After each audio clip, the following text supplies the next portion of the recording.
Dawn practically bounced into the hospital and went over to reception. "Dr. Dawn Fields, reporting for duty. I'm the new head of orthopedic surgery." "Surgery? You'll want to see Dr. Catherine Ross. She's the chief of surgery. She's up on the 3rd floor, first door to the right." "Thank you." Catherine was expecting her and welcomed Dawn into her office. Catherine was a calm, mature presence, probably in her early 50s, with long, honey-colored hair that was starting to gray at the temples and intense gray eyes. "Please sit down. Well, here's the contract. Have you had a chance to look over it?" "I have."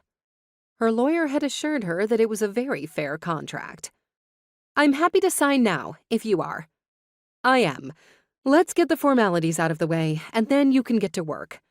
We've been sorely lacking for a head of the department for a few weeks now. I didn't want to rush to fill the position. I want the right fit, and I was right to take my time in choosing. I think you'll do well here." "I'm grateful for the opportunity, and I'm eager to start." "Excellent. I'll introduce you to the other heads of department, and then I'll have an intern show you around." "Thank you. I appreciate it."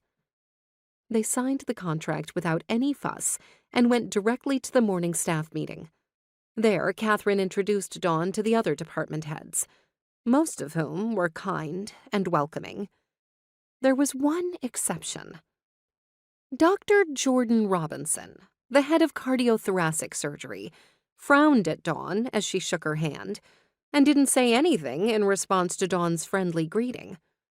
Jordan was dark-haired and brooding, with angry dark blue eyes and a messy ponytail.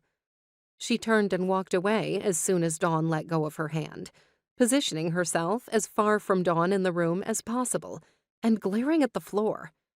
If she wasn't so angry-looking, she would be seriously attractive. What was her problem? Dawn wasn't so oversensitive as to take Jordan's attitude personally. She had done nothing that could have offended Jordan so quickly, which meant that Jordan's attitude was more about Jordan than it was about Dawn.